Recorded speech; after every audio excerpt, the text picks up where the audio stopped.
Buongiorno, buongiorno, ben ritrovati con Focus TG. Ancora incidenti stradali, ci collegheremo tra poco con Christian Arboit a Covolo di Pederobba. Vediamo il titolo della tribuna di Treviso. Esce di strada in auto, poi è sbalzato fuori, morto un 25enne a Pederobba e ferita gravemente una persona che era nella stessa auto. Ma adesso andiamo in diretta a Venezia perché è in corso il G7 del turismo e c'è una manifestazione dei lavoratori a Rialto. In diretta Chiara Gaiani.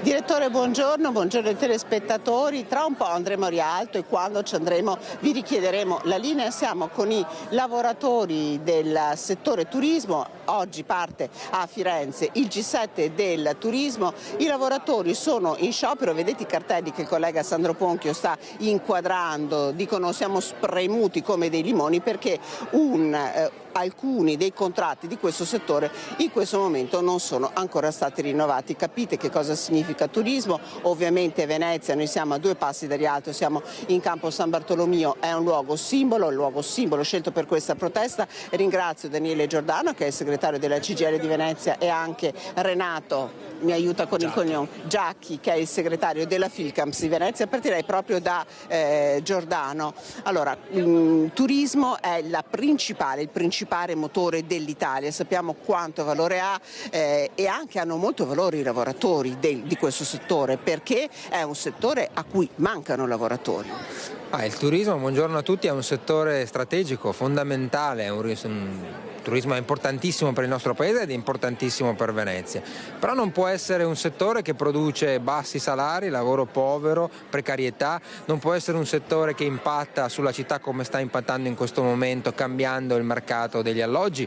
Pensiamo che in questo momento a Venezia, ma anche nella terraferma, non trovano le famiglie, i lavoratori, sono centinaia le segnalazioni che noi raccogliamo di persone che non riescono a trovare un alloggio. Quindi il turismo è una risorsa, ma deve essere una risorsa che è compatibile con la città e che valorizza chi lavora nel turismo e chi produce la ricchezza del turismo, perché altrimenti diventa solo un'industria astrattiva che consuma e riduce in povertà la città e chi lavora in questo settore. Ecco, sono 15.000 solo tra Venezia e provincia i lavoratori impegnati in questo settore. Chiediamo proprio a Renato Giacchi un contratto, uno di questi contratti, il contratto tra l'altro che adottano hotel, simbolo della città, gli hotel che fanno sognare, sono fermi. Sì, una parte di questi contratti, quelli che fanno riferimento a Confindustria, sono ancora fermi, non sono ancora stati rinnovati.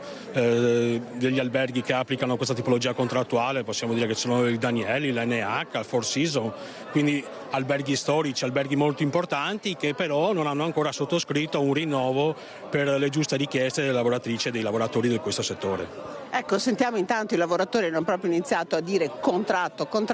Qui si è radunata una piccola folla, d'altra parte siamo a Venezia. Direttore, se sei d'accordo, io farei così. Intanto ringrazio i miei ospiti, continuiamo a seguire questa manifestazione che diventerà proprio un flash mob sul ponte. Una volta che srotolano lo striscione, noi richiediamo la linea. Intanto da Venezia restituisco la linea ringraziando il collega Sandro Ponchio per la collaborazione tecnica. Grazie molte a Chiara Gaiani e a Sandro Ponchio, quindi poi torneremo a seguire la manifestazione. Purtroppo ancora molta cronaca nera, vediamo la prima pagina del Mattino di Padova, 2 quindicenni armati di coltello rapinano un coetaneo in oratorio, ci collegheremo più tardi con Valentina Visentin. Sempre a Padova il cordoglio dell'università per la morte del 21enne allievo della scuola galileiana che si è tolto la vita precipitando dallo studentato. La rettrice ha inviato un messaggio alla famiglia della vittima. È un'intera comunità, quella della scuola galileiana, che si stringe alla famiglia del 21enne che ieri mattina è stato trovato morto dopo essersi gettato dalla terrazza del 6° piano dello studentato nel campus universitario dove viveva a Padova. Era un gigante gentile, una persona sensibile e profonda, era giocoso e divertente. Lo ricordano così i suoi compagni che ieri, nel momento di dolore, hanno scritto un lungo messaggio per ricordare il giovane allievo. Originario dell'Umbria, un talento per la matematica, tanto che alle superiori si era classificato al terzo posto alle Olimpiadi di matematica. A Padova era arrivato proprio per studiare la materia che lo appassionava alla Scuola Galileiana, istituto di studi superiori che prepara gli studenti più meritevoli. Sembra che il 21enne, nelle ore prima di precipitare dalla terrazza, avesse trascorso una serata in compagnia degli amici per una festa organizzata all'interno dello studentato per gli iscritti al primo anno. I rilievi della polizia e del medico legale hanno fugato ogni dubbio, anche se non è stato trovato un biglietto. Si tratta di un gesto volontario ripreso anche dalle telecamere di vigilanza dell'edificio universitario. Il 21enne si è gettato nel vuoto in piena notte ed è stato ritrovato intorno alle 8 del mattino seguente dai primi studenti entrati nel campus. Sembra stesse vivendo un periodo di difficoltà e tristezza, ma i compagni lo ricordano per la sua tenerezza nell'aiutarli nello studio e nei momenti difficili. Gian Guido Dall'Agata, direttore della Scuola Galileiana di Studi Superiori dell'Università di Padova, ha confermato che per i compagni sotto shock è stato organizzato un incontro con le psicoterapeute dell'Ateneo. La rettrice dell'università, Daniela Mapelli, ha inviato un messaggio di cordoglio e vicinanza dell'intero Ateneo alla mamma e alla sorella del 21enne. Siamo attoniti, sconvolti e molto tristi, ha scritto Mapelli. Il suicidio del giovane allievo della Scuola Galileiana è il terzo caso a Padova di studenti che si tolgono la vita in meno di 2 mesi. L'11 settembre un 23enne di Romano Dezzerino con la tesi nello zaino si è gettato da Palazzo Europa. Il 9 ottobre una sedicenne si è gettata dalla finestra dell'Istituto Superiore di Montagnana dove studiava. E delle tragedie legate alla fragilità dei ragazzi ha parlato lo psicologo e psicoterapeuta Mirko Casteller. Siamo in presenza di un'epidemia, la sensazione è che questa sia una vera e propria malattia. Ancora una volta loro fare un passo in quel grattacielo è in realtà un passo nella non vita, andare oltre in assenza totale di emozioni. Spesso succede, quello che stupisce è che non esprimono segnali preventivi e non hanno elementi importanti in termini emozionali. Il suicidio una volta era in qualche modo segnato da elementi sui quali noi riuscivamo a individuare. Oggi sembra un atto normale. La cosa paradossale è che sembra che questi comportamenti facciano parte della quotidianità ed è sempre più difficile individuare gli elementi significativi, preventivi. Sta facendo molto discutere la vicenda di un ragazzo che si è confessato in chiesa a Padova e ha rivelato al sacerdote che avrebbe voluto uccidere la madre mentre la donna stava dormendo. Il sacerdote è riuscito così a sventare un potenziale omicidio. Un sedicenne in crisi medita di uccidere la madre nel sonno, un gesto eclatante su cui riflette da tempo, giorno e notte, ma che prima di mettere in atto rivela a padre Gino Quattrini, il rettore della chiesa di San Gaetano, durante la confessione. Lui aveva difficoltà a dialogare con la mamma e la mamma gli imponeva sempre quello che doveva fare, non gli lasciava libertà di scelta anche nelle cose più semplici. In un paio di scarpe mi diceva lui che devo comprare, devo chiedere il permesso, cioè devo dire mamma io preferirei quello, mia mamma no, inflessibile. E allora quando è così ha detto vedevo che mia mamma era un ostacolo alla mia vita. E mi ha tirato fuori sto punteruolo dicendo che io con questo la voglio uccidere mia madre perché mi ostacola nell'autodeterminazione. Provvidenziali le parole espresse durante l'omelia del sacerdote che hanno acceso la speranza nel cuore del ragazzo. E nell'omelia io ho parlato della luce. Lui mi diceva io non riesco a trovare luce nella vita e non mi sento uomo. Ma non si riferiva lui al sesso, uomo, genere, no, si riferiva al fatto che i genitori lo consideravano un bambino ancora e diceva invece sono maturo, capisco quali sono i problemi. Un'esperienza significativa che il sacerdote ha voluto esporre anche alla comunità durante la messa domenicale.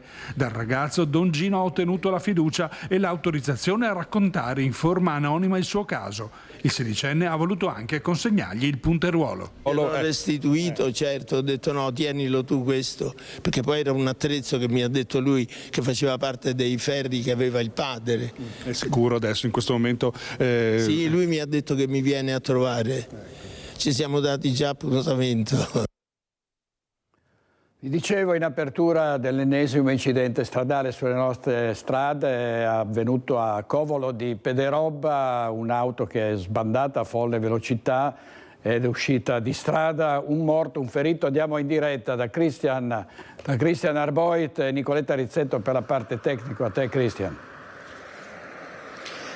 Buongiorno direttore, siamo in via Guizza all'altezza del civico 18 a Covolo di Pederobba, a poche centinaia di metri dal confine con Crocetta del Montello. In direzione Crocetta del Montello procedeva ieri sera la Volkswagen Polo che è fuoriuscita in questo tratto, una fuoriuscita autonoma. La Polo ha sbandato contro questo guardrail e poi appunto contro quegli arbusti. Poi, come in un flipper micidiale, è carambolata per decine di metri. Probabilmente procedeva ad altissima velocità. La vittima per l'appunto è un 25enne di Caerano di San Marco, l'altro che si trovava in auto con lui, un 57enne di Montebelluna che si trova in gravi condizioni. Allo stato attuale non possiamo dirvi chi fosse alla guida. Le indagini dei carabinieri stanno appurando questo che ovviamente non è un dettaglio e su questo chiaramente si sta muovendo anche la Procura della Repubblica di Treviso. Scusa se mi abbasso, direttore, ma stiamo raggiungendo i proprietari della casa che ieri sera appunto hanno vissuto attimi di terrore. Perché se non ci fossero questi arbusti, se non ci fosse stato questo guardrail, con ogni probabilità l'auto sarebbe in casa ed erano solo le 9 di sera. Qui con noi c'è il signor Felipe, che saluto e ringrazio. Felipe, voi insomma ieri sera avete avuto paura? Sì, abbiamo avuto un po' di paura perché abbiamo sentito un rumore che era fortissimo. Sono uscito perché la mia bambina è spaventata e ha cominciato a piangere. Quindi sono uscito per vedere cosa è successo, perché secondo me la macchina era dentro qua in giardino. Però come che c'era l'albero e c'era la mera, lui è scappato di là per la strada. Voi a un certo punto avevate pensato che l'auto fosse entrata proprio nel cortile e il rumore è stato così forte che avete pensato questo. Tra l'altro possiamo inquadrare anche quel terrazzino lesionato. Cos'è successo, Felipe? Quella è la ruota che è stata mollata della macchina, è venuta fuori, è sbattuta lì, dopo è andata in fondo del giardino, perché se c'era qualcuno qua era tanto pericoloso. Voi fortunatamente eravate in casa, probabilmente fosse stata estate o primavera magari. Sì, fortunatamente è stata la sera, freddo, eravamo dentro casa. Se era un'estate o pure di pomeriggio eravamo qua fuori a giocare con i bambini, tanto pericoloso. Ecco, voi a un certo punto avete lanciato anche l'allarme, voi e altri residenti. Il ragazzo era già morto, mi dice. Sì, quando siamo usciti siamo andati fuori per vedere, era già un morto e un altro che soffriva tanto. Grazie Felipe per questa testimonianza. Ritorniamo indietro, ritorniamo verso la sede stradale. Nicoletta, per raggiungere il sindaco di Pederobba, Marco Turato. Sindaco Marco Turato, l'ennesimo incidente stradale mortale sulle strade della Marca trevigiana. Questa è una strada provinciale dove, mi diceva, non si può fare che cosa? Non si può fare assolutamente nulla per fare in modo che le macchine vadano più piano, nel senso che strada provinciale in centro abitato non è possibile né installare degli autovelox o dei dissuasori di velocità, per cui possono succedere purtroppo anche queste tragedie. Ecco, Sindaco, possiamo raggiungere un attimo la sede stradale, che così mostriamo questa traiettoria di morte fondamentalmente che è stata effettuata da questa Volkswagen Polo. Non ci sono telecamere di videosorveglianza? No, non ci sono telecamere che possono registrare l'accaduto, però la dinamica dell'incidente ci fa pensare che sia stata l'alta velocità a provocare questa tragedia. Non ci sarebbero altre spiegazioni, diciamo? Assolutamente no, anche perché frenate non se ne vedono, per cui penso sia stata una sbandata autonoma e la velocità ha portato a questo dramma. E senta, lei diceva non si possono mettere autovelox, non si possono mettere dissuasori perché sono strade provinciali in centro abitato. A questo punto che cosa si può fare per arrestare questa scia di sangue? Più che fare degli appelli ad avere una velocità adeguata alla strada, io penso non si possa fare nulla. Questo è anche senso civico e rispetto del codice della strada. E qual è il limite qua in questo tratto? 50? Centro abitato 50 all'ora. E nessuna macchina in questo momento sta passando a 50 km all'ora? Assolutamente no, tanto qui quanto in altre strade che coinvolgono il nostro territorio. Questo è il tema fondamentalmente. La velocità è la piaga più tragica degli eventi che si susseguono ogni giorno nel nostro territorio provinciale.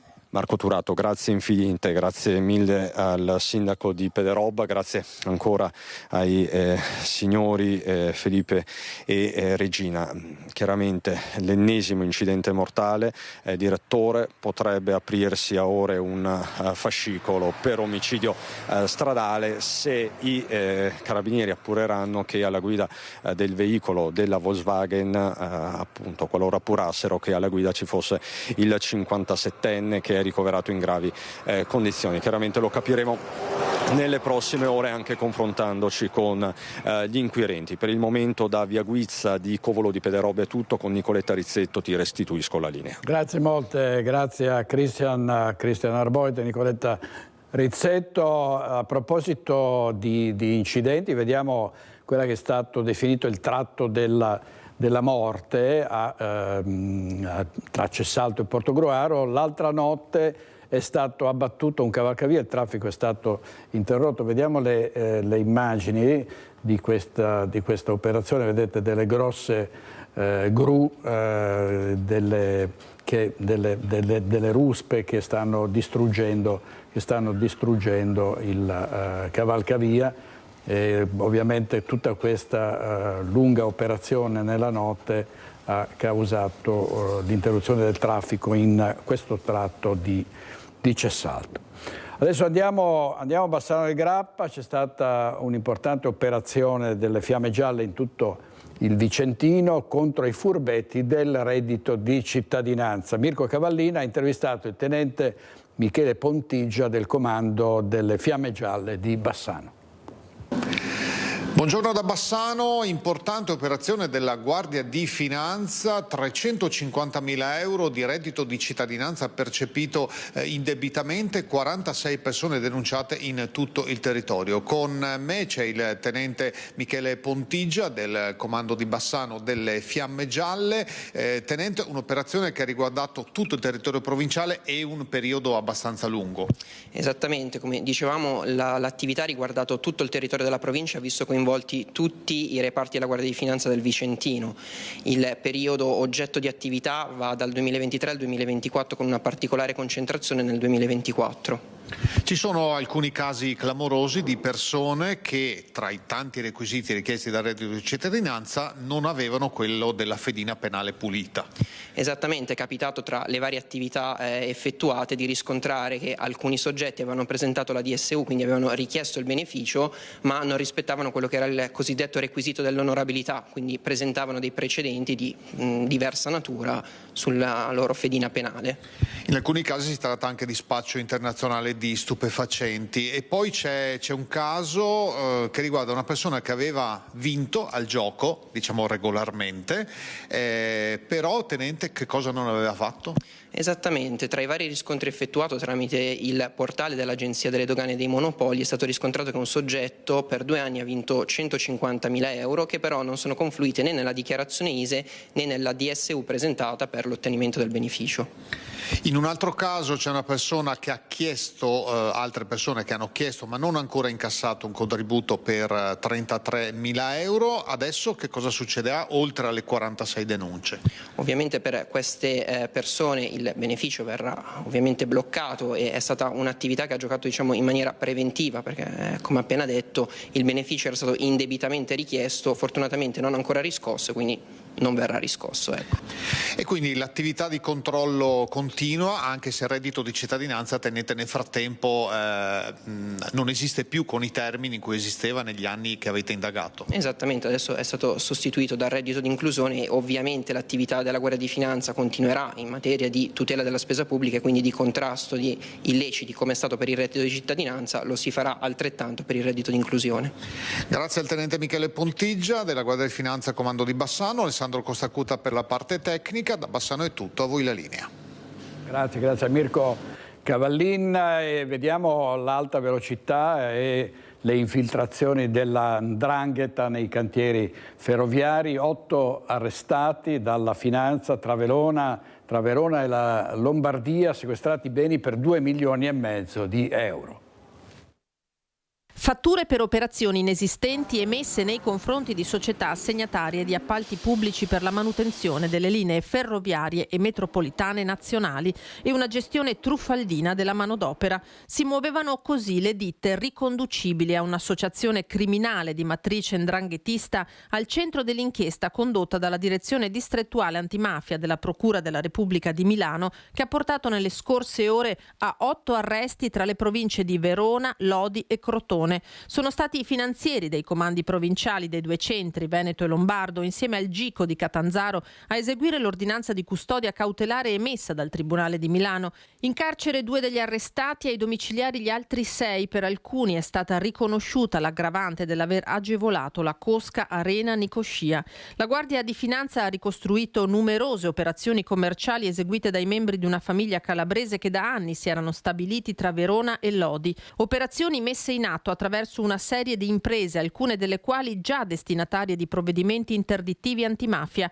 'Ndrangheta inserita nei cantieri ferroviari nazionali, quindi bancarotta fraudolenta, false fatturazioni, evasione fiscale e riciclaggio, le accuse contestate a vario titolo, insieme al sequestro di beni per 2,5 milioni di euro, quote societarie, immobili, mezzi di trasporto e conti correnti. Anche la percezione del tutto illegittima di contributi per quasi 1 milione di euro derivanti dal Fondo Europeo per lo Sviluppo Rurale. Servizio di linea Paronetto, e non c'è nulla da fare, la corruzione continua nel nostro paese, il lupo perde il pelo e non il vizio, si dice. Guardate, a Roma il titolo, questo è un titolo del Fatto Quotidiano: corruzione negli appalti per il Giubileo, perquisizioni in Campidoglio, indagati un imprenditore e 6 dipendenti pubblici. Tra poco torneremo a Venezia per vedere la manifestazione dei lavoratori nel giorno del G7 del turismo, ma intanto vediamo il flash mob davanti all'edificio di via Pisa a Treviso questa mattina, spostato poi davanti al comune per chiedere attenzione sul tema dello sfratto. Parliamo delle 54 famiglie di via Pisa a Treviso che la scorsa settimana hanno ottenuto dall'ufficiale giudiziario il rinvio dello sfratto al 2025. La preoccupazione per il loro futuro rimane alta e anche la situazione appunto della carenza di alloggi si fa sentire, la morosità degli inquilini, insomma ne parliamo quasi tutti i giorni, perché poi seguono gli sfratti con eventuali rinvii. Però ricostruiamo questa vicenda nel servizio della nostra redazione di Treviso. Lo sfratto per 54 famiglie di via Pisa a Treviso è stato bloccato e rinviato al 2025, offrendo un temporaneo sollievo agli inquilini. L'ufficiale giudiziario, che ha formalizzato il rinvio questa mattina recandosi sul posto, ha confermato la decisione. Tuttavia la preoccupazione per il futuro di queste famiglie persiste. Gli appartamenti situati ai civici 16, 18 e 20 sono parte di un complesso immobiliare gestito con un sistema a scatole cinesi, una ditta affitta un'altra che poi subaffitta alle famiglie. L'immobile, che ospita 54 appartamenti, è finito all'asta a causa del fallimento di una ditta che aveva contratto un debito di 8 milioni di euro per la ristrutturazione. Nonostante gli inquilini fossero sempre regolari con gli affitti, sono ora costretti a lasciare le loro case, vendute ad una terza ditta per 1.800.000 euro, senza possibilità di acquisto per le famiglie. Il centro sociale Django spiega che queste famiglie non hanno ancora trovato un'alternativa abitativa e non intendono andarsene. Anche il sindaco di Treviso, Mario Conte, ha espresso preoccupazione per la situazione che coinvolge più di 400 persone. Ovviamente siamo preoccupati perché si parla di un numero importante di nuclei familiari. Ho sentito poi delle dichiarazioni dove l'amministrazione avrebbe dovuto comprare quell'immobile, cioè fantapolitica, giusto per scaricare le responsabilità. Ecco, credo che in questa fase non ci siano responsabilità da scaricare, ma soluzioni da trovare. Il mio pensiero va alle famiglie, ovviamente sarà nostra cura cercare di metterci in contatto con la nuova proprietà per capire quali sono i programmi e soprattutto per chiedere delle garanzie nei confronti di questi nuclei familiari. Di nuovo in diretta a Venezia da Chiara Gaiani e da Sandro Ponchio, perché la manifestazione dei lavoratori nel giorno del G7 del turismo si è spostata a Rialto. A te Chiara.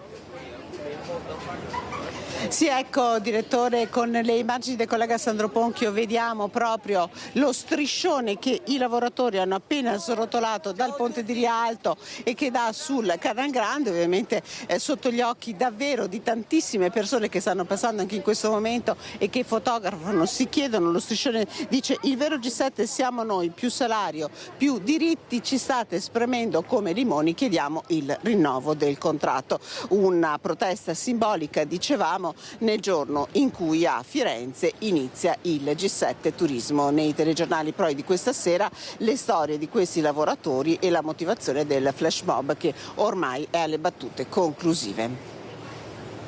Molte Chiara, grazie per questo aggiornamento. E da Venezia andiamo in diretta a Padova, dove due giovani hanno aggredito, picchiato e minacciato con un coltello un 14enne. Sono stati arrestati. Sentiamo i particolari da Valentina Visentina. A te Valentina. Okay, attenzione che andiamo in onda. Sì, buongiorno da Padova per raccontare purtroppo di un altro episodio di aggressione tra giovanissimi. Questa volta la vittima, un 14enne, è stato aggredito in un luogo che viene considerato tra i più sicuri, il patronato della sua parrocchia, quella del Sacro Cuore, avvicinato da due quindicenni che lo hanno minacciato con un coltello puntandoglielo allo stomaco e colpito con dei pugni per rubargli la bicicletta e tutti gli oggetti di valore. Fortunatamente questi due minorenni sono stati subito bloccati dalla polizia, che è intervenuta dopo la segnalazione del 14enne, e per loro, che già qualche giorno fa avevano già rapinato questo ragazzino, è scattato il provvedimento del questore di Padova, Marco Dorisio, che è qui con noi e ci spiega di che provvedimento si tratta e soprattutto, signor questore, lei vuole fare un appello anche alle famiglie dei ragazzi. Sì, siamo dovuti intervenire sabato scorso appunto al patronato per questo tentativo di rapina anche abbastanza cruento nei confronti di un ragazzino di 14 anni minacciato con un coltello, percosso, rintracciati i due autori, quindi accompagnati in questura sono due quindicenni, due ragazzini anche loro, e quindi oltre alla segnalazione alla Procura della Repubblica per il Tribunale per i minori, l'adozione di provvedimenti come appunto il cosiddetto Daspo Willy e l'avviso orale. Si impone una riflessione, cioè parliamo di ragazzini, noi sempre più spesso ormai nei controlli del territorio, in strada, ci imbattiamo in minorenni che girano armati appunto con armi bianche, con coltelli. In questo caso era una pattata, un coltello a scatto, altre volte abbiamo rintracciato ragazzi con macete, abbiamo trovato ragazzi con grossi coltelli da cucina, armi bianche che poi in alcuni casi vengono utilizzati per commettere reati. E la riflessione che si impone è che questi ragazzi sono espressione non di se stessi, ma sono espressione delle famiglie, no? Dove probabilmente non è stato fatto ciò che andava fatto per cercare di costruire a favore di questi ragazzi un percorso sulla consapevolezza. Quindi noi adulti dobbiamo conoscere a fondo e meglio i nostri figli, i nostri giovani, appunto per costruire questa consapevolezza sul valore o il disvalore di una condotta che pongono in essere. E il passo successivo, quindi consapevolezza, cercare di costruire già sin da ragazzini, da giovanissimi, quel senso di responsabilità, di responsabilizzazione. Solo responsabilizzando il ragazzo può, essendo consapevole della condotta, non commettere appunto un qualcosa che poi ha delle conseguenze anche dal punto di vista penale, ma non solo dal punto di vista penale, il conto poi prima o poi arriva, ma anche e soprattutto in questo caso in un luogo dove ci si ritrova, no? Quindi un oratorio, un luogo inclusivo per condividere momenti di svago, di rilassatezza, vederlo teatro di una rapina sicuramente è un qualcosa che non va. Al vaglio della polizia anche ulteriori episodi che ci sono stati sempre tra il quartiere Sacro Cuore e l'Alcella, per capire se si tratta sempre della stessa banda di baby bulli. Ma ricostruiamo quanto è avvenuto nel nostro servizio e la linea torna allo studio. Hanno aggredito un loro coetaneo sferrandogli un pugno e minacciandolo con un coltello. Volevano la sua bici e tutte le sue cose di valore. La violenza vicino al patronato della parrocchia Sacro Cuore di Padova martedì pomeriggio. Protagonisti 2 quindicenni di origine straniera che sono stati subito identificati dai poliziotti intervenuti dopo l'allarme lanciato dal 14enne aggredito. I baby bulli non hanno esitato a puntare il coltello allo stomaco del ragazzino, che è stato poi colpito all'addome da un pugno. Nonostante la violenza, il minorenne è riuscito a scappare mettendosi al sicuro e chiamando la polizia. I 2 aggressori sono stati bloccati poco lontano dal patronato. Uno di loro in tasca aveva ancora il coltello usato per l'aggressione. Il questore ha disposto nei loro confronti la misura del Daspo Willy. I 2 minori per 2 anni non potranno avvicinarsi ai locali della zona. Entrambi inoltre sono stati segnalati al Tribunale dei minori. La mamma del 14enne aggredito, arrivata in questura, ha raccontato che lo scorso 7 novembre i 2 bulli avevano già tentato un'altra rapina nei confronti del figlio, intimandogli di consegnare 20 euro sotto la minaccia di un coltello. In regia oggi Tony Esposito e Alberto Pivetta. Adesso andiamo a Cassola perché in questi giorni c'è stata un'ondata di furti in tutto il Bassanese, davvero razzie in tantissime abitazioni. In diretta Mirko Cavallin.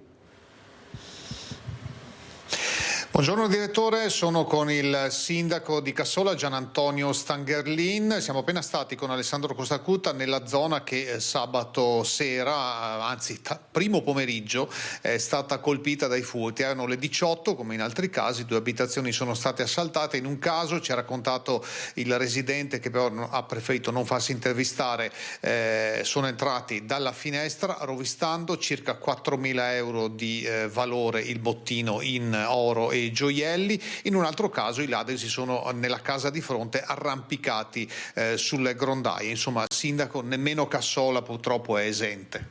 È un problema diffuso su tutto il territorio, diciamo, del Bassanese e anche del Marosticense in questo periodo. Devo dire che siamo in contatto con le forze dell'ordine e con i carabinieri, appunto per avere sempre dei riferimenti sui comportamenti da seguire. Vorremmo riproporre delle riunioni con la cittadinanza per indicare magari i comportamenti da tenere proprio per evitare queste situazioni, però il problema, da quello che si capisce, riguarda un po' tutto il territorio e riguarda una fascia oraria molto ben precisa, che è quella che va dalle 17 alle 21 sostanzialmente. Quindi è nel tardo pomeriggio dove i ladri possono anche un po' più facilmente dileguarsi in mezzo magari al traffico.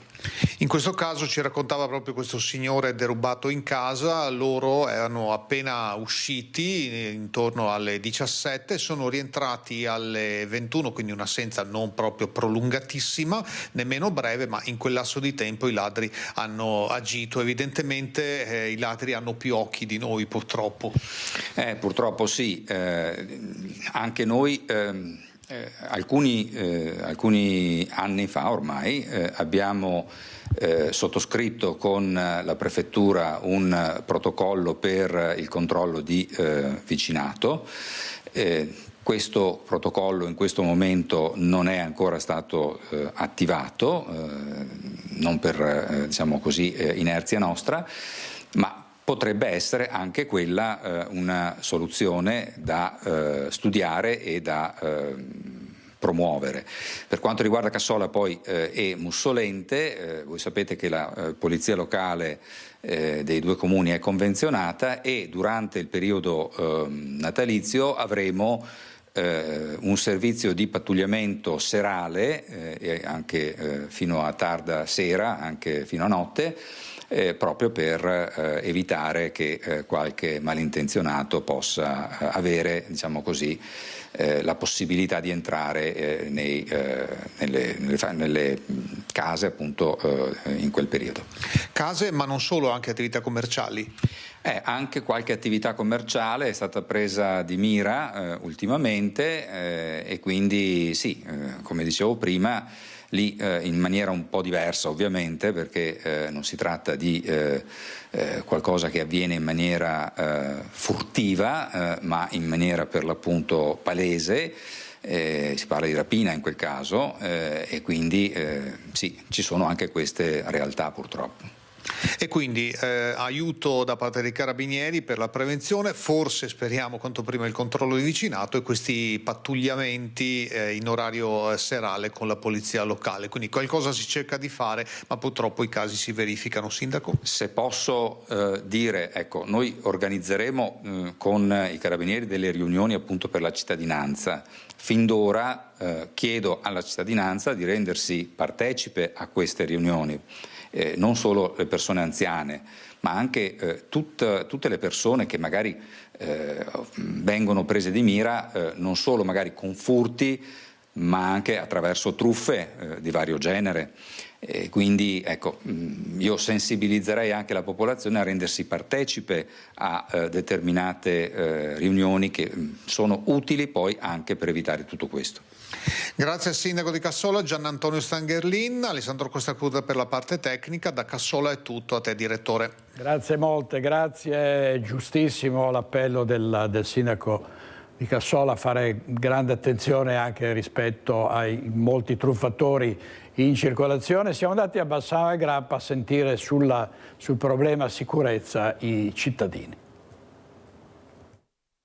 L'ondata di furti che si sta registrando nell'area bassanese sta preoccupando e non poco i cittadini. Noi siamo andati tra la gente a chiedere come ci si può difendere. Non ci si può fare giustizia in casa, è impossibile, anche perché i delinquenti sanno come fare del male, noi no. Sicché bisogna rafforzare le forze dell'ordine. Non reagire? Non reagire assolutamente. Quando vengono presi devono essere tenuti in galera, perché non è solo questione di tenerli in galera.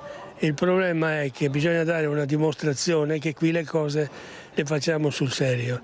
Invece ci sono certi giudici che giocano a discutere come fare, come non dire, come parlare e di conseguenza creano il presupposto che tutti quelli che hanno voglia di rubare sanno che saranno impuniti o che verranno puniti poco. Questa è la questione, se non la risolviamo in questa maniera, dando dimostrazione di concretezza, continueremo a subire, anzi aumenteranno. Per difenderci bisogna proprio cominciare a mettere telecamere, sistemi di sicurezza appropriati nelle case. Purtroppo sì, abbiamo paura dei furti, abbiamo paura di quello che sta succedendo nel territorio. Lei ha messo in atto qualche sistema, qualcosa per difendere la sua attività, ma anche casa sua? Beh certo, anche qua ci sono tutti i sistemi, anche a casa. Abbiamo messo sia telecamere che gli allarmi. Questa è la democrazia che abbiamo fatto adesso, guarda. È deluso quindi? È deluso. Dico, gli altri insomma, non si può andare fuori. Sono venuti i ladri in casa? Ultimamente no, ma anni fa sì, 5 volte. Rimane il segno, la paura? Adesso sono in appartamento, sono un po' più sicura della casetta singola.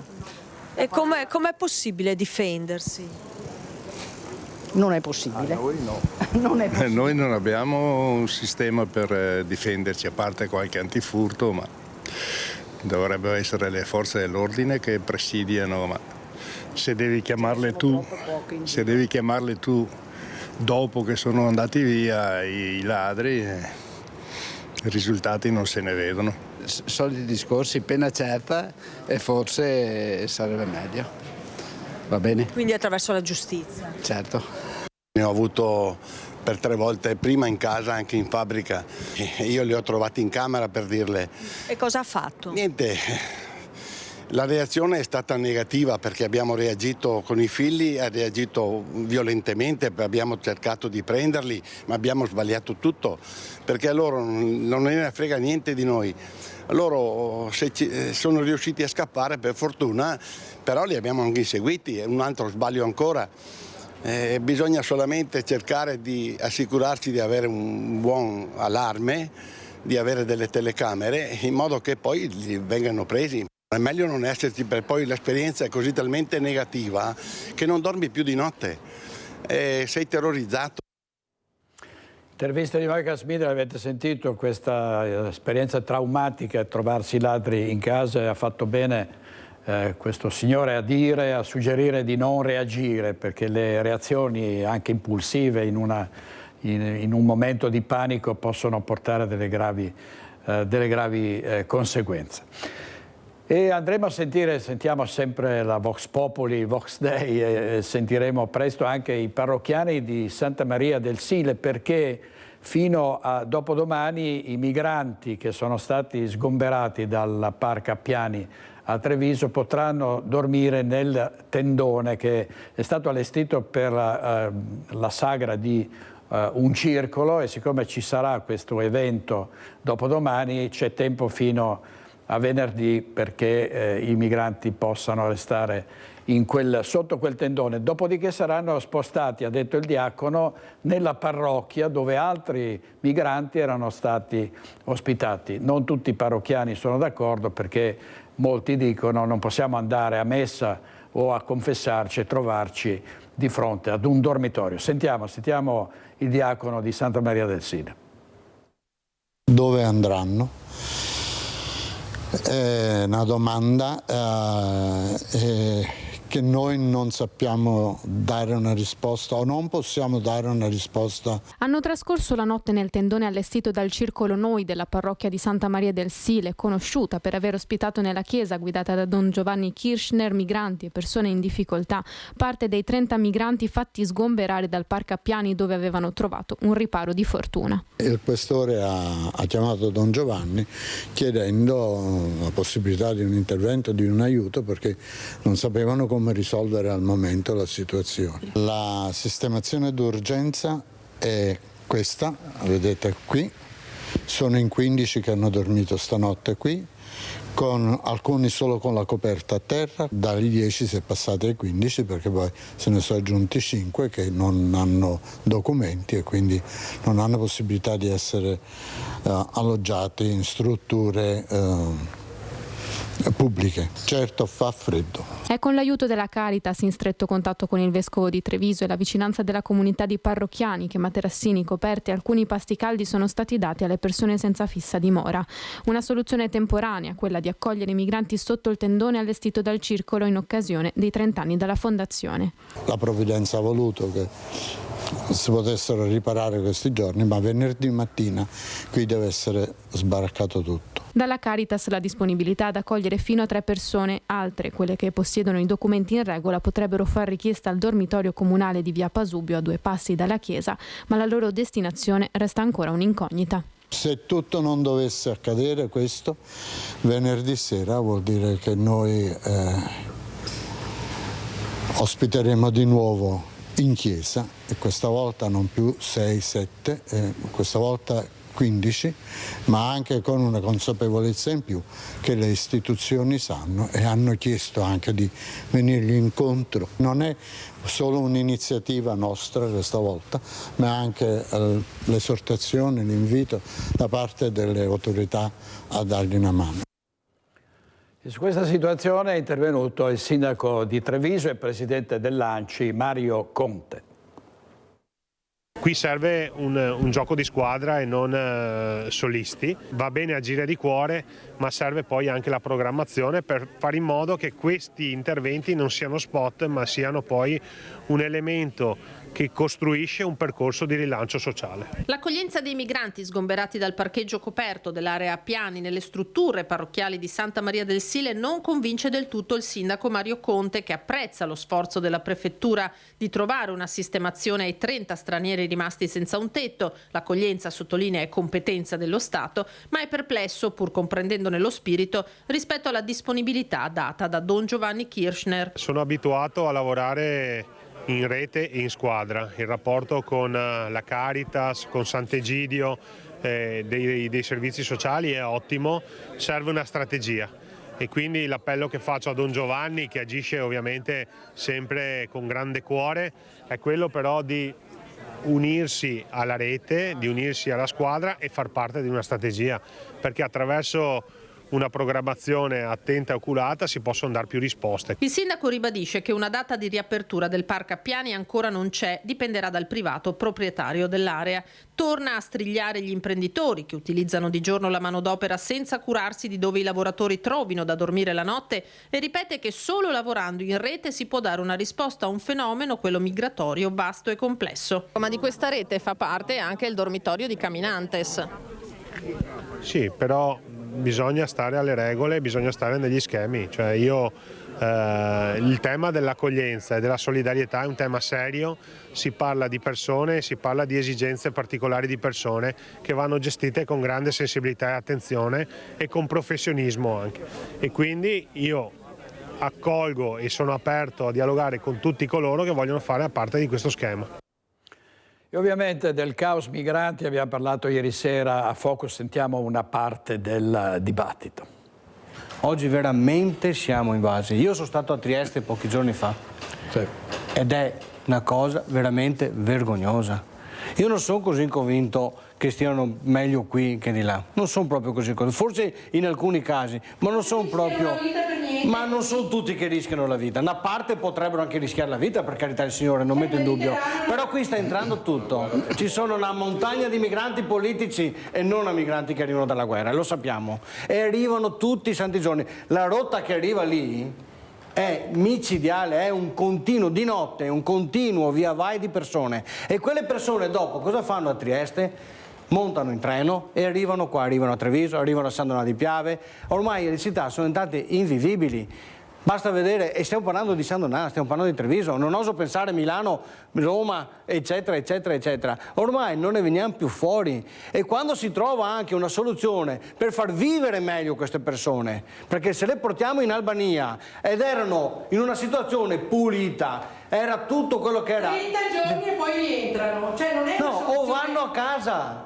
Se hanno diritto restano, se no vanno. Ma dove? Ma come dove? Ma non li rimandano a casa, c'è un periodo di transizione, lì serve per decidere se hanno diritto o non diritto. Ok, punto, basta. Ok, allora li teniamo in mezzo alla strada a dormire nei marciapiedi e quella è la vostra carità di persone. Ma che discorsi sono? Più consapevoli del fatto che questa purtroppo, e lasciamo perdere i partiti politici, è una guerra tra poveri. Certo, okay? certo. Se noi avessimo la possibilità di ospitarli, di dargli lavoro a tutti quanti, di riuscire a accontentare tutti quanti, avremmo posso finire? Insomma, avete visto Claudio Borgia, Rosa Poloni, Massimiliano Rizzello, insomma tutti i nostri ospiti ieri sera, e si è parlato di immigrazione anche a Ring su Antenna 3. Sentiamo anche qui un estratto. Dalla Libia ci fu un'ondata di partenze impressionante che si trovò ad affrontare lo stesso governo con Premier Berlusconi e Maroni, ministro degli interni.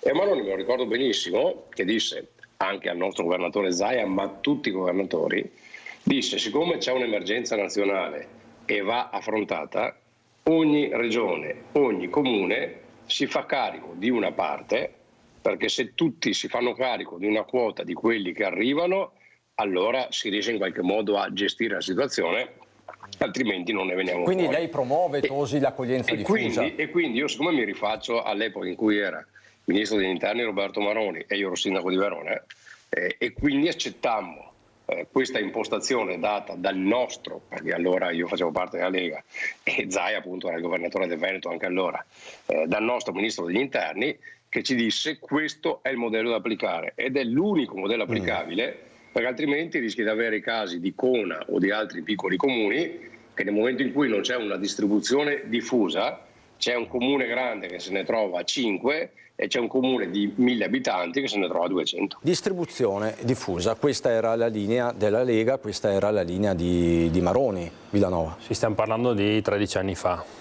Vede, noi prima parlavamo di Trump, no? Che ha interpretato quello che è il sentire comune della popolazione, dell'americano medio.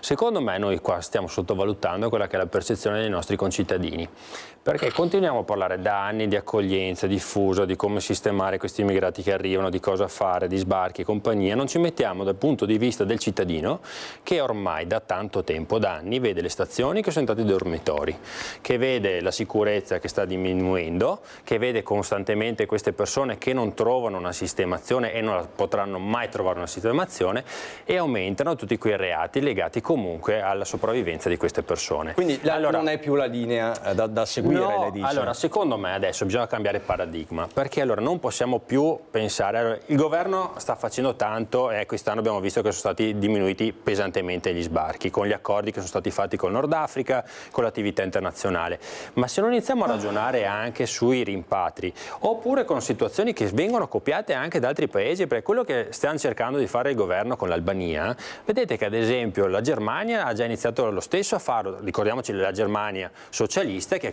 ha sospeso anche Schengen quando ha servito, no? Per non far entrare i migranti. Allora o iniziamo a cambiare paradigma e iniziamo a dire, ad esempio, mettere delle regole chiare, che tutti quelli che delinquono vengono rimandati al loro paese e quindi quelli che rimangono qui e si comportano correttamente trovano anche altri spazi, trovano altre risorse, anche perché ovviamente mandando a casa quelli che delinquono.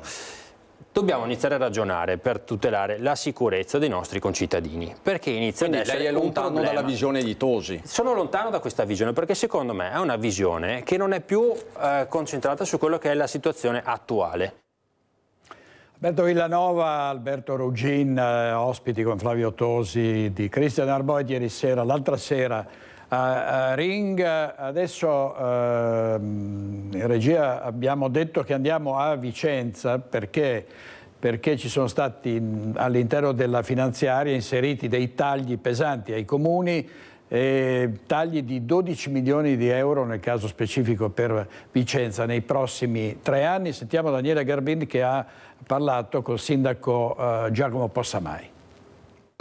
Tagliare i servizi, aumentare le tasse o entrambe le cose? E questo è il dilemma a cui i sindaci in questo momento italiani sono costretti, insomma, a riflettere, a pensare. Un dilemma importante anche per quelli vicentini, e noi siamo a Vicenza in questo momento, proprio per riuscire a sostenere la riforma. In questo momento è una manovra finanziaria che il governo sta mettendo in campo e che a Vicenza, per esempio, è previsto un taglio di 12 milioni e mezzo in 3 anni e si aggiunge ai 2 milioni e mezzo di spending review a cui il Comune dovrà fronteggiare in qualche modo. Fino ad ora Vicenza ha cercato di non aumentare le tasse, ma non è escluso che lo farà prossimamente.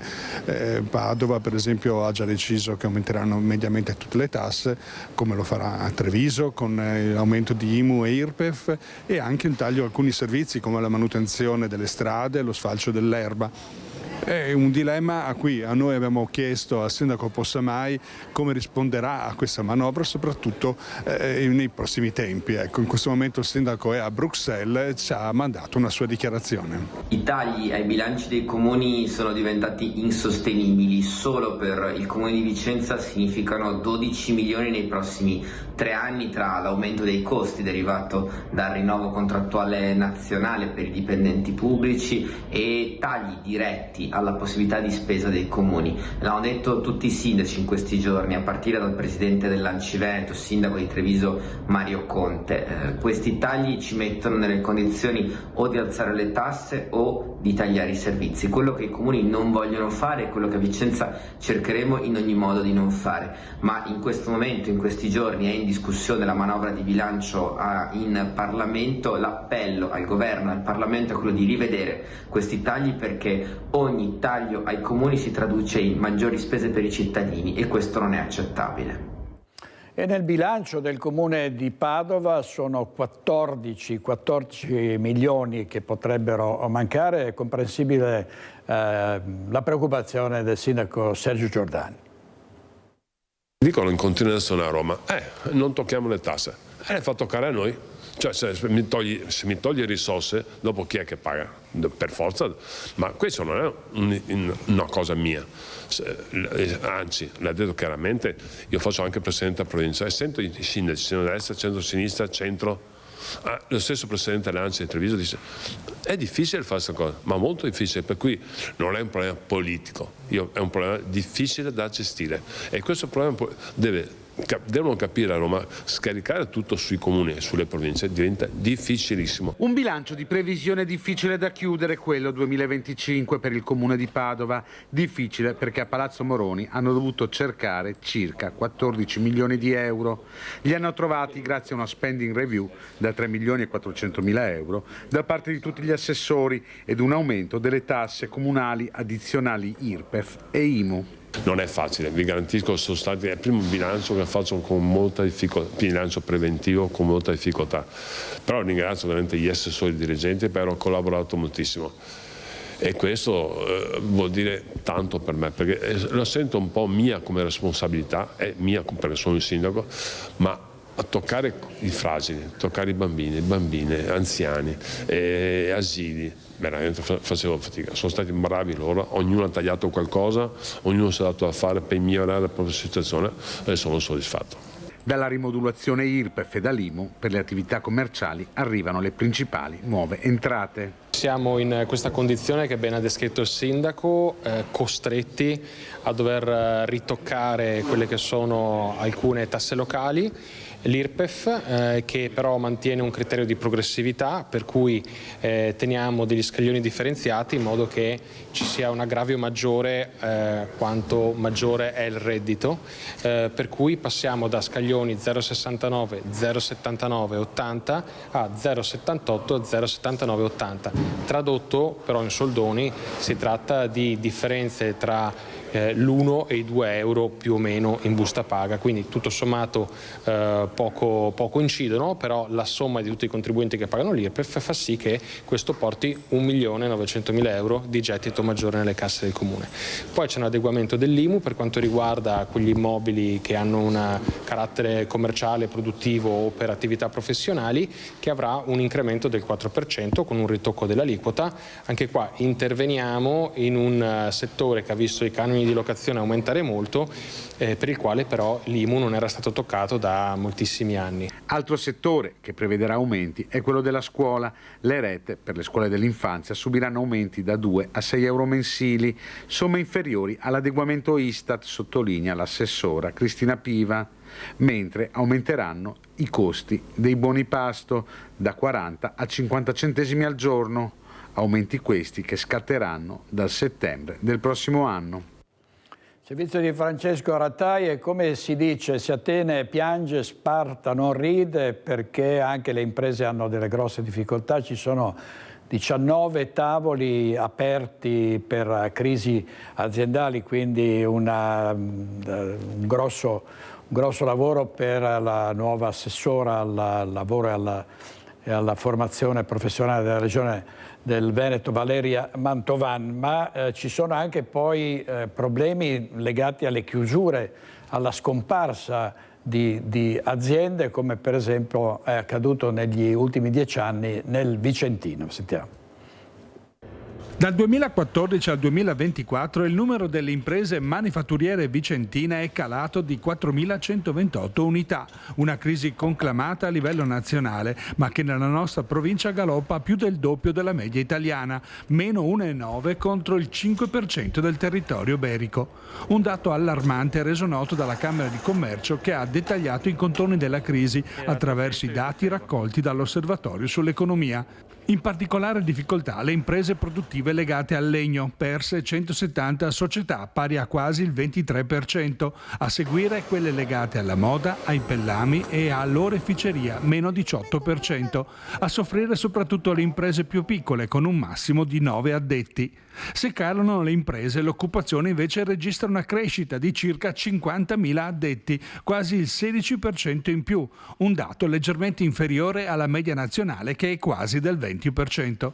A crescere nel Vicentino sono le attività professionali, i servizi alle imprese, l'immobiliare e la sanità, con percentuali di crescita che variano tra il 46 e quasi il 60% in più. 2 minuti di pubblicità e torniamo subito da voi.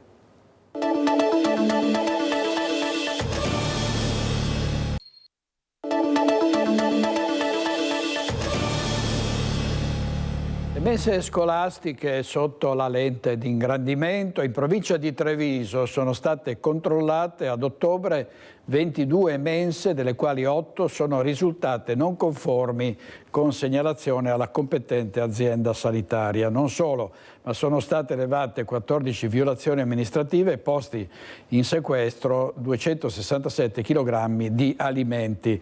È il risultato di una campagna di controlli a livello nazionale che aveva come obiettivo la verifica del rispetto dei requisiti previsti dalla normativa di riferimento del settore della ristorazione all'interno degli istituti scolastici. Controlli sono stati effettuati dal Comando Carabinieri per la tutela della salute d'intesa con il Ministero della Salute. I controlli continueranno per tutto l'anno scolastico. Troppo stress e scarse prospettive, non solo medici e infermieri, anche i farmacisti sono in fuga dalla professione. L'indagine sui professionisti della Marca, ci sono anche dei cali degli iscritti all'università. Il 74% è insoddisfatto della retribuzione, il 43% della realizzazione professionale per la carente prospettiva di carriera e il 44% ha espresso difficoltà a conciliare vita privata e lavoro. È quanto emerge dall'indagine sullo stato di benessere tra i farmacisti, 212 professionisti coinvolti nello studio presentato a livello nazionale, che ha portato alla luce una generale e diffusa insoddisfazione della categoria. Il 69% degli intervistati ha valutato altre offerte di lavoro anche diverse dal farmacista, mentre il 62% ha dichiarato che se potesse tornare indietro non sceglierebbe questa professione.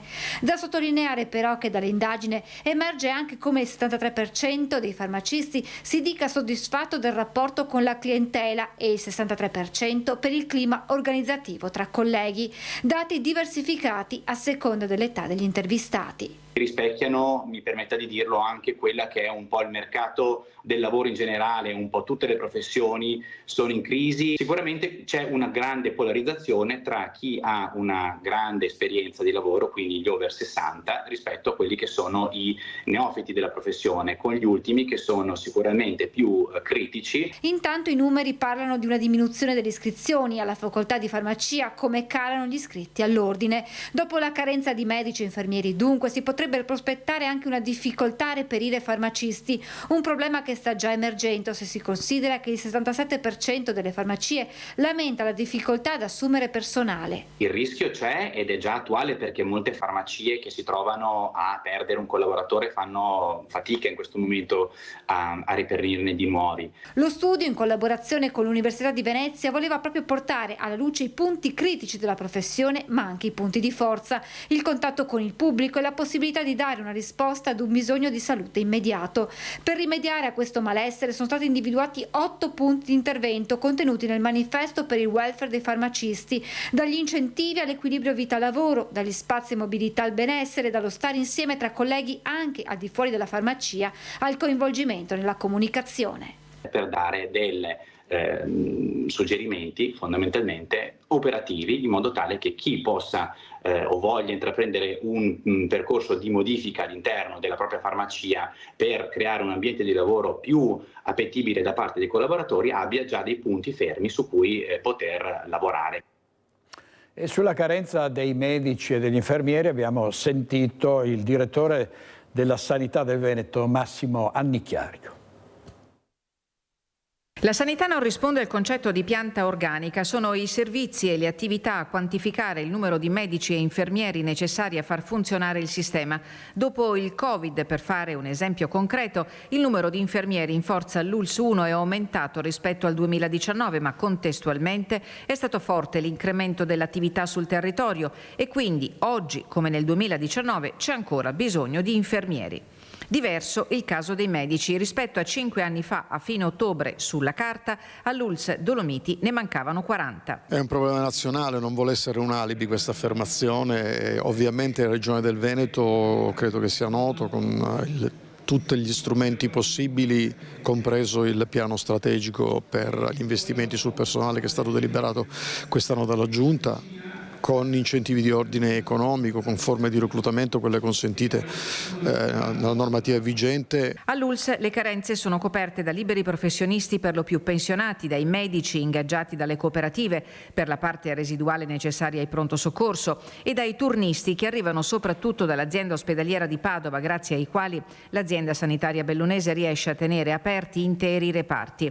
Per affrontare la carenza di medici bisogna lavorare insieme, spiega il numero 1 della sanità del Veneto, Massimo Annichiarico. Si fa prestissimo a delegittimare un'istituzione pubblica per fini che a volte possono anche essere strumentali, e questo è qualcosa che nel nostro Paese sconta un po' di dinamica anche propagandistica, opportunistica. Annota Annichiarico, non mi pare che tutti i segnali siano orientati a sottolineare il valore della sanità pubblica come difesa di un bene civico. Io credo che dobbiamo in questo senso tutti quanti, a partire dalle istituzioni, provare a lavorare nella medesima direzione, altrimenti trasferiremo al cittadino, che già è un rischio delle cose che non si pagano direttamente, quelle di pensare che non valgano molto, è un indotto un po' psicologico.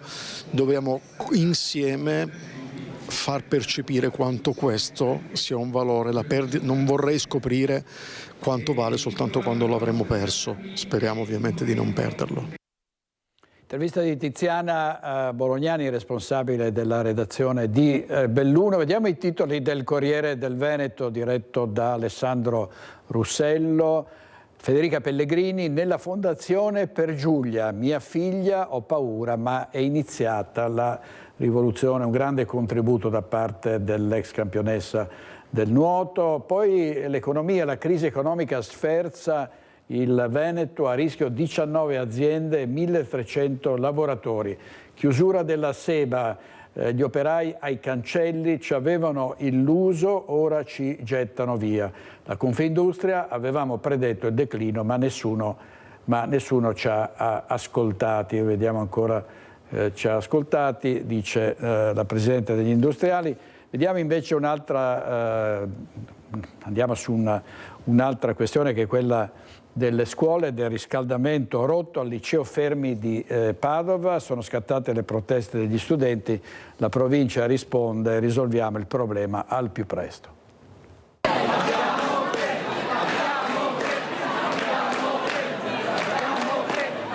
Infreddoliti dopo l'ennesima mattinata con 15 gradi in classe, come testimoniano i termometri, gli studenti del liceo scientifico Fermi di Padova hanno protestato abbandonando le aule. Sembra che il riscaldamento sia rotto dal 9 novembre. Ieri la segnalazione: arrivati a scuola le aule erano ancora gelate, complici anche le temperature che si sono notevolmente abbassate in queste ore. Gli studenti e le studentesse, come testimoniano le foto e i video divulgati dalla rete Studenti Medi di Padova, che ha segnalato questo disagio, si sono riversati nelle delle scale nei corridoi e poi hanno abbandonato l'edificio scolastico e sono tornati a casa i minorenni dopo l'autorizzazione della stessa dirigente scolastica. Il consigliere provinciale delegato all'edilizia scolastica, Alessandro Luigi Bisato, ha fatto un sopralluogo e assicura che verrà risolto il problema al più presto. Quando siamo arrivati sostanzialmente a fronte di 2 caldaie in uso alla scuola, una funzionava e una probabilmente era andata in blocco e doveva essere successo qualcosa, quindi di fatto c'era una parte significativa della scuola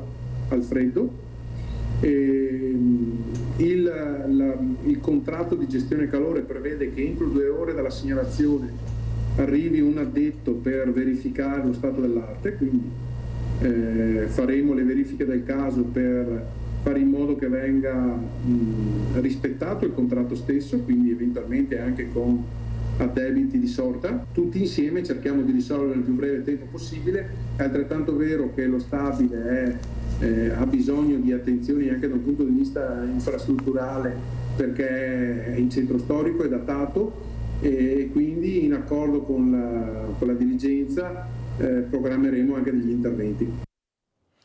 Protestano i cittadini di via San Pelaio a Treviso per un'antenna 5G e subito è arrivata pronta la replica del vice sindaco Alessandro Manera. Sappiamo delle esigenze dei cittadini, abbiamo sempre fatto un lavoro in ambito pubblico importante e l'ufficio ambiente ci ha sempre lavorato. Noi dobbiamo acquisire i pareri di ARPAV che ci dicono che non c'è pericolosità. In base a quello possiamo intervenire. In questo caso ARPAV ha dato il nulla osta e quindi noi non possiamo fare nulla.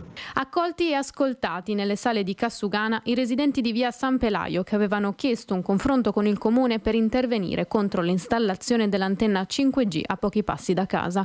Decisioni che però non possono riguardare l'amministrazione. Il cambio normativa di circa 3 anni fa ha portato praticamente a una deregulation in questo ambito, in cui certo quando sono in ambito pubblico noi possiamo decidere, ma in ambito privato è un accordo tra il privato appunto che dà il terreno e le società telefoniche o chi costruisce l'antenna. Quindi noi abbiamo provato a intervenire anche con le società telefoniche che però ci hanno detto che per loro esigenze non potevano spostare l'antenna. Di qui quindi i lavori che hanno portato all'installazione dell'antenna. Quando è uscita la norma ne ero contrario, perché secondo me andava meglio prima, quando il comune era arbitro di questo tipo di scelte. Non lo è più e non essendolo più noi non possiamo fare nulla. Teniamo conto che i valori europei sono molto più alti, nei paesi nordici si arriva anche a 20, in Europa mediamente è 15, teniamo conto che noi siamo a Treviso attorno all'1, all'1,5. Noi abbiamo sempre fatto un piano di monitoraggio che peraltro Treviso ha unica città da avere. Vicinanza alle famiglie da parte del comune che si offre di fare dei monitoraggi periodici delle onde. Un piano di monitoraggio proprio anche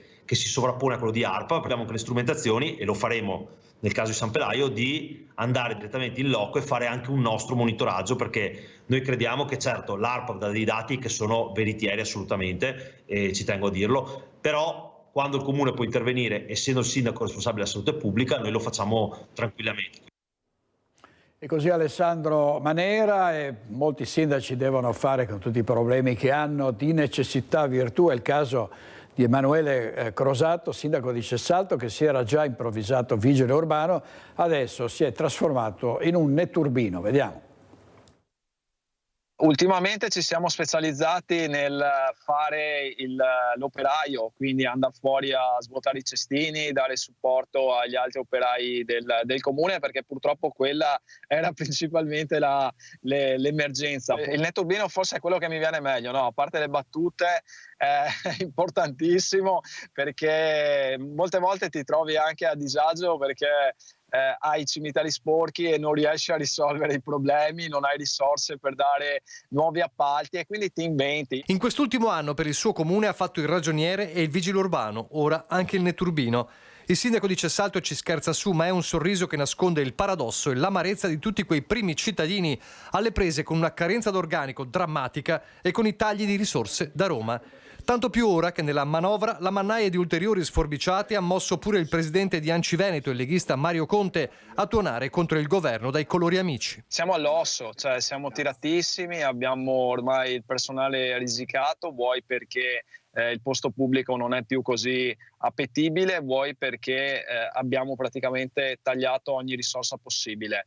lo Stato, il governo deve capire che tagliando nei comuni taglia servizi ai cittadini, taglia il trasporto scolastico, taglia e riuscire a mettere in sicurezza le strade. Abbiamo praticamente una groviera di strade, mancano segnaletica, abbiamo la necessità di più risorse per investire anche nella sicurezza stradale e dobbiamo farlo magari molto spesso facendo tagli in altri ambiti, nell'ambito sociale, dove non vorremmo in alcun modo tagliare. Sindaci in prima linea, letteralmente con una coperta cortissima si fa quel che si può, ci si affida a ogni aiuto. Abbiamo fatto una convenzione con il Tribunale di Treviso per diciamo tutti quelli che hanno piccole pene da redimere, vengono in comune da noi e fanno qualche ora di attività sociale, però bisogna accompagnarli e quindi devo essere presente con loro, insegnargli il lavoro. Ma è chiaro che così non si può andare avanti. Se i comuni sono il punto di riferimento essenziale dei cittadini, non possono essere ulteriormente affossati. Da Cessalto un nuovo appello al governo. Pensare a dei nuovi tagli è impossibile, magari facciamo rete, cerchiamo di capire come possiamo fare per utilizzare meglio le poche risorse che abbiamo, però cercate di non tagliarci ulteriormente le risorse. Servizio di Nicola Zanetti, adesso una vicenda sconcertante, quella di una persona che ha affidato il suo cane, un bassotto, a una dog sitter e quando è andata a riprenderselo si è vista consegnare un'urna con le ceneri dell'animale. Vediamo, sentiamo. Mi sono ritrovata con la ciotola e il suo libretto. È stata cremata in un'azienda di Padova senza la mia autorizzazione e senza una dichiarazione, questa è la cosa più grave, di un veterinario che ha dichiarato la motivazione della morte di Nina. E certamente non è morto di morte naturale. Affidata a una dog sitter per le vacanze, al rientro la scoperta che la sua Nina, una bassotta di 11 anni, era morta e già stata cremata. In quel mese, oltre a non mandarmi né foto né video e non darmi risposta alle mie telefonate, l'ultima settimana di agosto ha praticamente spento il cellulare. Chiamate e messaggi continui da parte di Stefania per sapere come stessero i suoi amati amici a quattro zampe. In un mese nessuna risposta.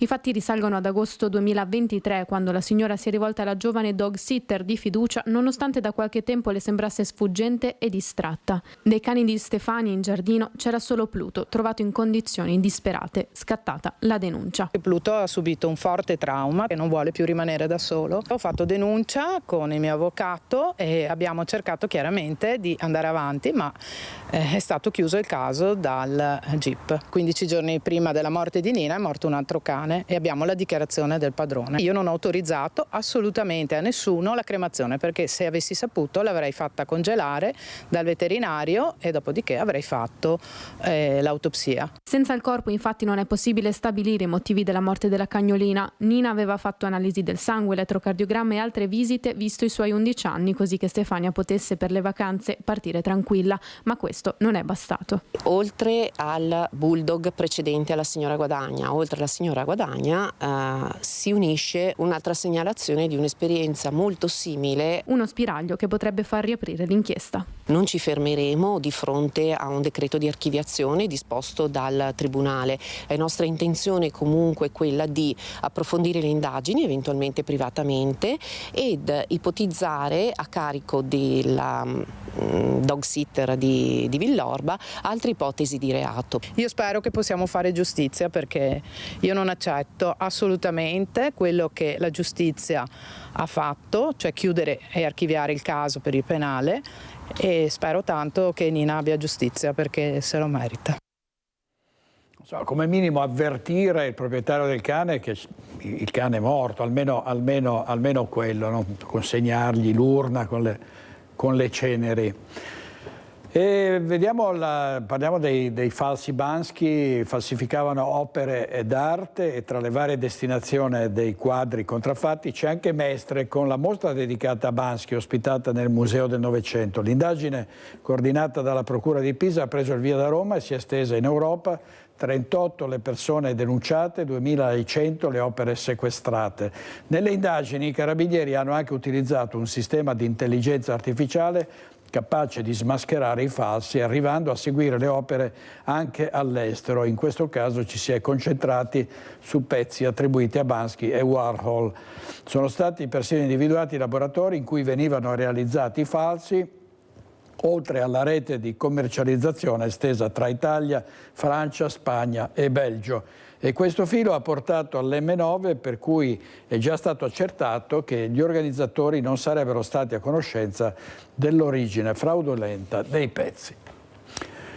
Andiamo in pubblicità ancora una volta, ma ritorniamo tra pochissimo.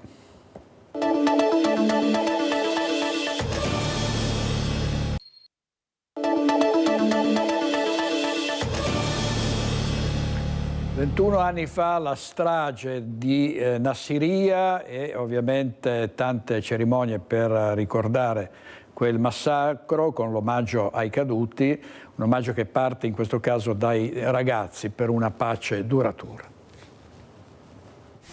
Questo è un messaggio importantissimo che, ragazzi, voi oggi lanciate alle istituzioni, è un grido di pace che si unisce alle istituzioni, che si unisce alle associazioni combattentistiche, ed è anche una preghiera che va rivolta agli adulti.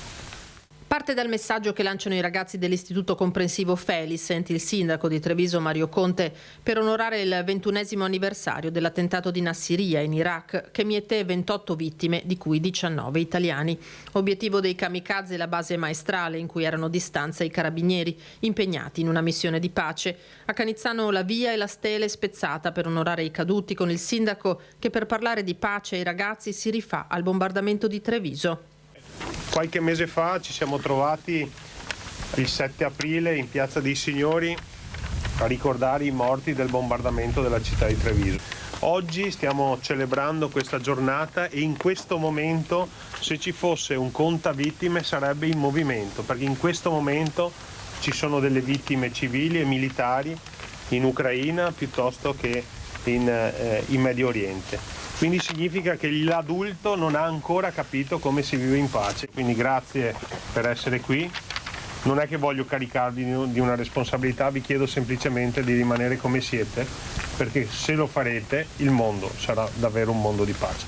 Accanto al comandante provinciale dell'Arma, un testimone diretto della strage, a sua volta ferito nell'attentato. Qua vicino a me il vice brigadiere Matteo Stefanelli, medaglia d'oro come vittima del terrorismo, che era presente a quei tragici fatti e che oggi continua il suo servizio a favore della comunità trevigiana con lo stesso orgoglio, con la stessa dedizione con cui ha svolto la sua opera nell'ambito della missione Antica Babilonia. È un obbligo morale, un'assunzione di responsabilità ricordare il sacrificio di questi caduti, che nel contempo significa ricordare l'importanza delle missioni internazionali di pace, che sono uno strumento indispensabile per garantire la convivenza pacifica tra i popoli e le nazioni. A volere fortemente la stele il consigliere comunale Davide Acampora. L'impegno non finisce qui, spiega. Come Fratelli d'Italia abbiamo studiato una mozione da presentare in tutte le amministrazioni comunali di Treviso, della provincia naturalmente, per poter far dedicare una strada comunale, un cippo, un monumento come questo qua a Treviso, che è stato un capofila un po' di questa proposta, per poter ricordare in maniera indelebile i nostri eroi di Nassiriya. È un messaggio che vogliamo dare di pace e di speranza, quindi questo ci auguriamo che gran parte delle amministrazioni comunali possano recepire questa nostra proposta. E in occasione del 420° anniversario dalla sua nascita, al Museo del Mare del mitico capitano Ferruccio Falconi, che ha compiuto mi pare 96 anni, è stata commemorata un'importante pagina di storia non conosciuta quanto meriterebbe, ma riportata a galla grazie all'importante opera culturale dell'Associazione Veneto Nostra. Sentiamo. L'eroe veneziano di Capodistria, Biagio Giuliani, è stato commemorato in occasione del 420° anniversario della nascita con una cerimonia molto partecipata al Museo del Mare del capitano Ferruccio Falconi. Dal 1963 al Lido di Venezia, nella via che porta il suo nome, c'è una lapide che lo immortala e questa importante pagina di storia è stata riproposta all'attenzione che merita dall'importante opera di valorizzazione storica e culturale dell'Associazione Veneto Nostro, presieduta da Alberto Montanier, un percorso che dura da un anno. Lo ricordiamo doverosamente, anche per dare una lezione a tutti i veneziani di ripescare l'orgoglio degli antichi, di quelli che ci hanno lasciato questo tesoro immenso. Erano tutti marinai, oggi non lo sono più. E questo museo, voluto da me, il Museo Attivo Falconi, insegna a tutti ad andare per mare. Questo eroe capodistriano, veneziano chiaramente, nel 1645, all'età di poco più di 40 anni, perde la vita in un gesto eroico, fa esplodere la polveriera dello scoglio di San Teodoro di fronte al porto di Cagnà, per tentare di fermare la flotta ottomana che stava invadendo Creta. Quest'anno è il 420° anniversario della nascita, perché nel progetto che abbiamo presentato in Regione siamo riusciti a scoprire anche che è stato battesimato in novembre del 1604, quindi insomma ricorre quest'anno il 420° anniversario. Prendere da questi personaggi, da questi episodi, i valori positivi, chiaramente non da un punto di vista militare, perché ci auguriamo che nessuno debba più farsi saltare in aria per difendere qualche cosa, però i valori dell'attaccamento, l'attaccamento alla comunità, al proprio territorio, alle proprie tradizioni, alla propria cultura, alla propria storia, che poi venga tradotto nella vita di tutti i giorni. Avete visto Pietrangelo Pettenò e anche Alberto Montagnier. Chiudiamo con il grande successo del Corri coi lupi a San Martino. San Martino di Lupari e i suoi percorsi ecologici hanno ospitato la 10ª edizione di Corri coi lupi, un evento podistico non competitivo dove non importava vincere, ma correre per andare lontano insieme. Questo è il principio che ha reso così speciale non solo la giornata di domenica, ma tutto il senso di comunità che si respira a San Martino. È un evento importante e per noi un orgoglio, perché si uniscono innanzitutto tutte le nostre associazioni del territorio che rendono questo evento straordinario, le associazioni che con loro volontari fanno sì di rendere veramente ogni evento un evento unico. Oltre a vedere e godere di questi nostri percorsi straordinari, le nostre strade del nostro paese, è un momento in cui le persone camminando hanno modo di chiacchierare, fare socialità, che è anche lo spirito che guida questa manifestazione. Sport, associazionismo e la volontà di stare insieme e di condividere dei momenti insieme. Perché chi corre fa strada, è vero, ma chi corre insieme riesce ad andare lontano, come hanno fatto le tante associazioni di volontariato presenti. Una giornata speciale raccontata anche da itinerari turistici, perché il motto della corsa non è stato che vinca il migliore, ma esserci è già una vittoria di tutti, sportivi e cittadini. Allora, grazie ad Alex Giuliano della nostra redazione di Bassano del Grappa. Vediamo chi c'è stasera a Focus, non vorrei sbagliarmi, no, eccolo qua. Allora, Elisa Bagordo con 2 Miss Venice Beach, Paolo Bonafè, Corrado Cortese, Valentina Dalla Corte, Mario Fabris, Alberto Panfiglio, Francesco Pontelli, Marzio Favero e Massimo Venturato. È tutto per oggi, grazie molte ai nostri registi Tony Esposito e Alberto Pivetta. Ci vediamo stasera a Focus, buona giornata.